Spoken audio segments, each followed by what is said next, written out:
Samut-saring chika, o 'di ba? Marami niyan sa paligid. Laging sinasabing, losyang niya na, no? Napabayaan niya na yung sarili niya. Ngunit, alam nyo ba, hindi madali o isang napakahirap na trabaho sa mundo ay ang pagiging isang ina.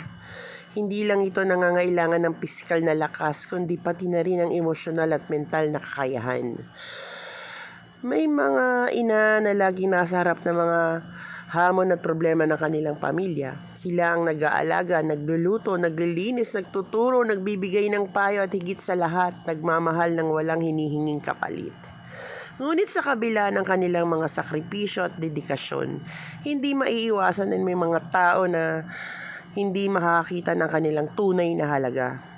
May mga taong nagsasabi na ang mga inay mukhang losyang, walang alam sa mga kung ano-anong style, walang sariling buhay, at walang iba pang masasakit na salita kundi yung mga salitang hindi natin maisip kung ba't nila nasasabi na yun. Hindi na lang nila atupagin ang kanilang buhay.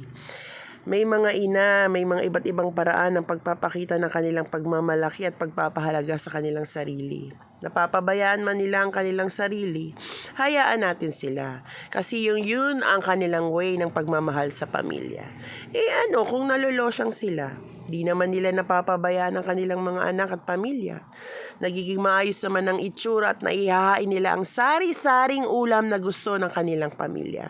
Sari-saring mga pagkain na gustong matikman ng kanilang pamilya.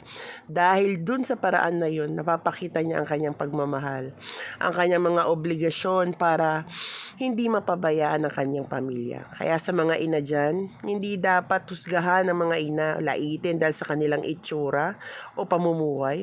Ang mga ina ay dapat igalang at pasalamatan dahil sa kanilang kontribusyon at halaga sa lipunan. Ang mga ina ay hindi dapat tawaging losyang dahil sila higit pa doon. Ang mga ina ay dapat tawaging bayani dahil sila ang nagbibigay ng buhay at pag-asa sa mundo, lalo na sa mga anak na nangangailangan ng aruga, sa mga asawang nangangailangan ng pagmamahal.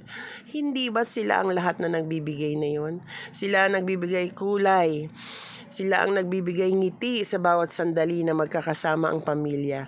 Sila ang way kung bakit tumatatag ang buong pamilya at ang pagsasama ng isang mag-asawa. Kaya laging tatandaan, anuman ang kasabihan, anuman ang katawagan na maibigay natin sa isang ina, wala kayong karapatan husgahan sila. Dahil nagiging ganyan ang kanilang katangian sa labas na kaanyuan, okay lang yun dahil mahal nila ang kanilang pamilya. Sharing is caring. Follow for more!